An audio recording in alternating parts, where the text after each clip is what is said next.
Olá, essa é a oficina 2, Coerência Humana. Essa oficina, ela tem como objetivo, apresentar o que a gente acredita ser a principal referência para o momento de crise que a gente vive, certo? A gente vive um período de crise onde nem tudo que é ilegal é ruim, nem tudo que é legal é bom. Nem tudo que é imoral é ruim, nem tudo que é moral é bom. E aí, todas as instituições que existem não conseguem dar respostas adequadas, à vida e os conflitos que existem. Então, a gente está vivendo um período de crise de referências, certo? Então, existe alguma referência em meio a esse turbilhão que a gente está vivendo que possa nos ajudar a atravessar essa tempestade? Para nós existe, para nós humanistas existe a coerência humana. E o que é a coerência? É pensar, sentir e agir na mesma direção. E normalmente o que a gente aprendeu e o que a gente pratica é acreditar numa coisa, sentir outra coisa e fazer outra coisa diferente. E isso é a contradição, a incoerência, certo? Então, pensar, sentir e agir na mesma direção não é fácil. Mas essa oficina vai ajudar um pouquinho a gente a entender um pouquinho qual é a dinâmica da contradição e como é que a gente pode fortalecer a coerência, certo? A gente faz uma pequena apresentação, O primeiro momento da oficina é uma apresentação onde cada um fala seu nome e comenta uma contradição que lhe comove, ou que emociona, ou que lhe deixa indignado, Então, cada um vai falar um pouquinho, E uma contradição, por exemplo, que a mim mexe comigo é a política de drogas, que é uma política que acaba gerando mais problemas sociais do que realmente resolvendo alguma coisa. E o objetivo de uma política pública são resolver problemas, E essa é uma política que acaba gerando mais conflito, mais violência. Então, é uma contradição, Se acredita numa coisa, e a prática é muito ruim, enfim. Então essa é a contradição social que hoje me move, que me indigna e tudo mais. O outro momento, certo, é uma leitura de um pequeno texto, do livro Carta aos Meus Amigos, que eu vou ler aqui, é um trechinho da carta 3. Esse livro foi escrito por Silo, que é um escritor humanista, um escritor argentino. E o trecho é o seguinte: as transformações que estão ocorrendo tomam direções inesperadas, produzindo uma desorientação geral no que se diz respeito ao futuro e ao que se deve fazer no presente. Na realidade, não é a mudança que nos perturba, já que nela vemos muitos aspectos positivos. O que nos inquieta é não saber em que direção vai a mudança e para onde orientar nossa atividade.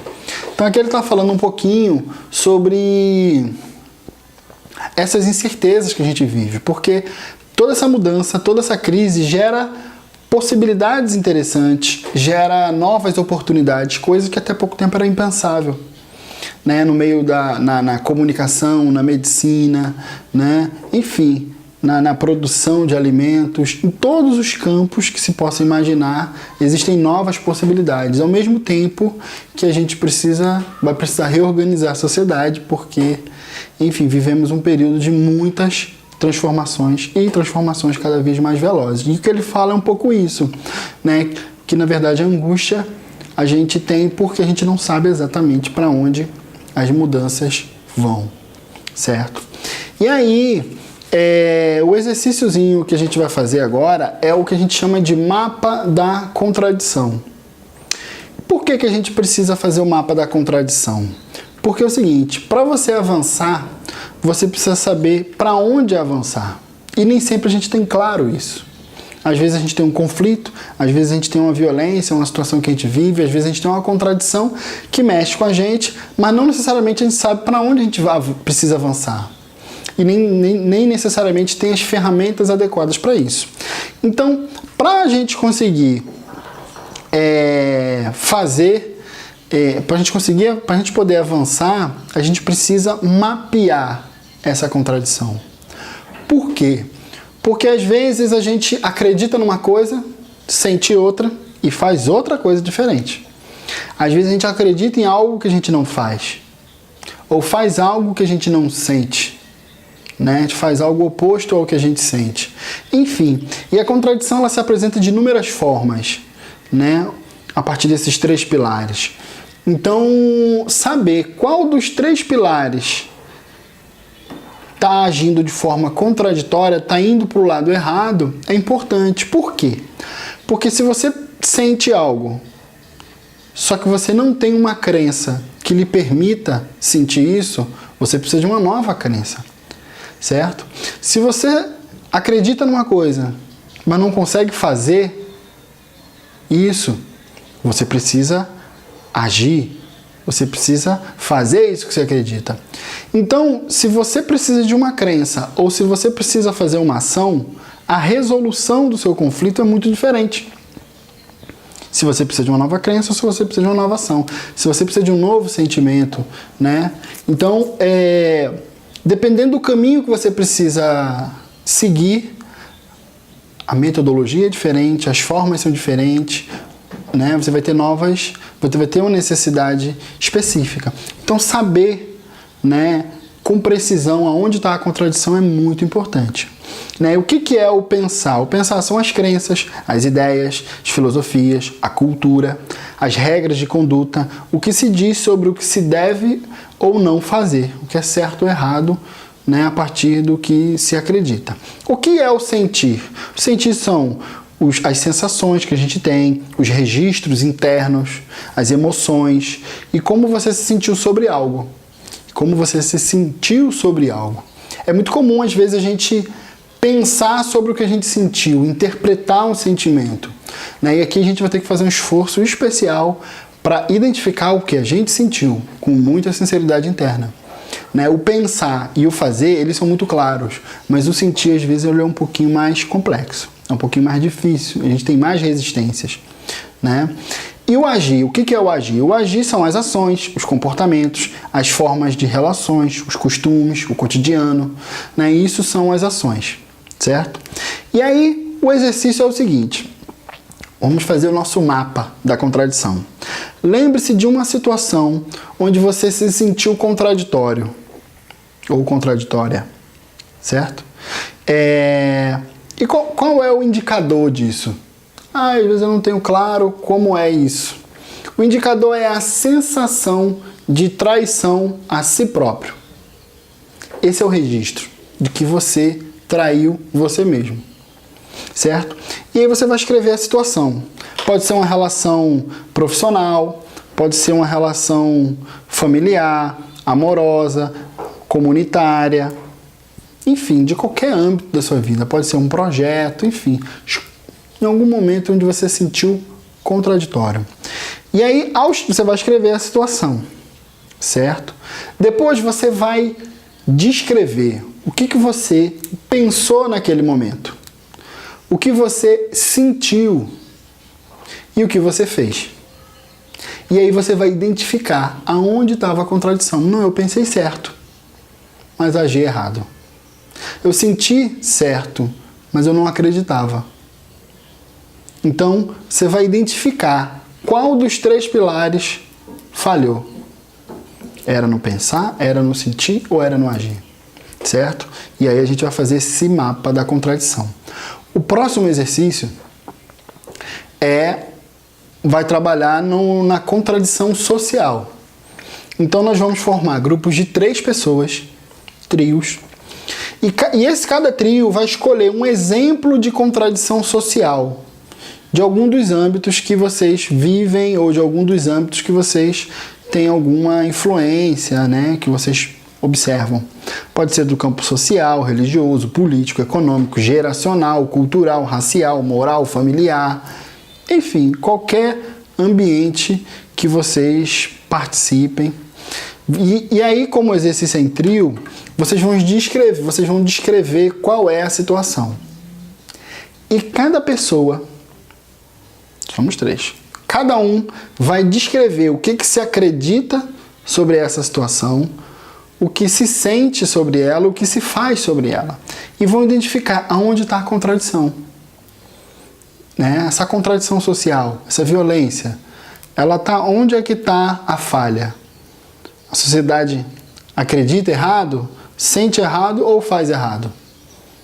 Né? Então a gente tem uma Constituição que é uma coisa belíssima, mas que não existe na vida real. Ou seja, precisamos executá-la, precisamos fazê-la, precisamos agir.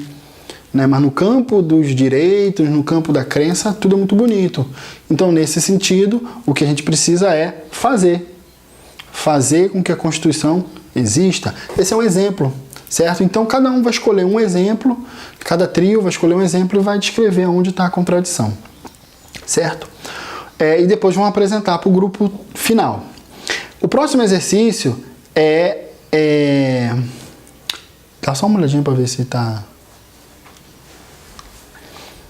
O próximo exercício é o de recordar uma coerência que você possa ter vivido, que você viveu.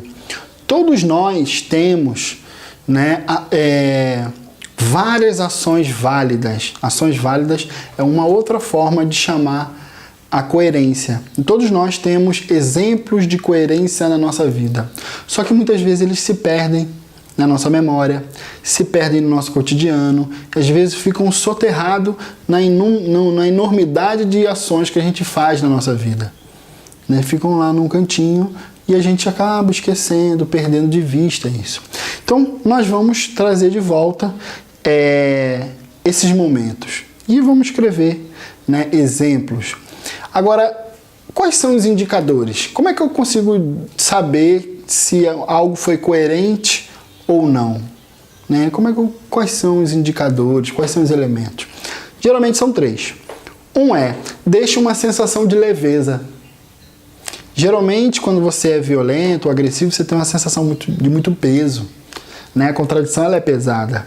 Né? Já a coerência não. Ela deixa uma sensação leve. Certo? Geralmente é uma ação solidária, né? De generosidade para com o outro.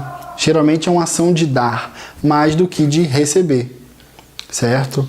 E o outro elemento deixa uma vontade de repetir no futuro. Né? Aquela coisa que você, poxa, eu podia fazer isso mais vezes. Eu podia fazer disso um costume. Isso podia orientar a minha vida. Né? Porque você fez algo que deu vontade de repetir no futuro. Então, é leve, deixa uma sensação de leveza, é solidário, né? Ou seja, tem a ver com outros, tem a ver com o dar. E o terceiro, dá uma vontade de repetir no futuro. Então, cada um vai escrever exemplos pessoais de coerência na vida, na sua vida, certo? E o próximo exercício é planejar uma ação coerente para o seu presente ou para o seu futuro próximo, certo? Então, cada um vai escolher uma situação da vida, de preferência algo simples, onde você vai conseguir praticar, né, essa união do pensamento, do sentimento e da ação. Vamos escolher alguma situação que seja relativamente simples, uma relação de trabalho, uma relação de amizade, certo? Onde a gente vai aplicar isso. E você vai escrever, vou tentar ser coerente nessa relação, A, B ou C, e vai descrever isso. Só uma coisa que a gente vai precisar lembrar é que é o seguinte, toda ação coerente, ela vai existir num mundo contraditório. A gente não tem as melhores condições para agir. Né? Dificilmente isso vai acontecer. Geralmente a gente age no meio extremamente contraditório, no meio violento, no meio agressivo, no meio de relações difíceis, certo? E às vezes até sendo em relações amistosas, né? A gente também tem resistências de ser coerente. Então a gente tem que levar isso em consideração, que toda ação válida, ela existe num mundo contraditório. Toda coerência, ela existe num mundo incoerente. Então a gente vai ter muitas resistências, certo? Então muita dificuldade para executá-la, né? Mas uma coisa importante a gente saber, que dificuldade e resistência é diferente de contradição. Às vezes eu acredito, eu sinto e quando eu vou fazer eu tenho dificuldade. Me falta tempo, me falta recursos, me falta energia, qualquer coisa. Mas eu estou no caminho. Só faltou um pouquinho mais de energia, só faltou um pouquinho mais de tempo, mas eu estou nesse caminho. Muito diferente é quando eu acredito numa coisa e sinto outra. Sinto uma coisa e faço outra. Isso é contradição. Dificuldade de fazer uma ação coerente é resistência mesmo própria da ação, certo? E para finalizar, a gente vai ler, na verdade é uma sugestão de leitura, que é de um texto chamado Contradição e Unidade, certo? É um texto do livro Humanizar a Terra. É um texto também do Silo, que é esse escritor argentino, que inspirou muitas das atividades do projeto Não Violência nas Escolas. E a gente vai colocar a descrição do texto aqui no vídeo. Tá ok? Então é isso, pessoal. Muito obrigado e essa foi a oficina de Coerência Humana.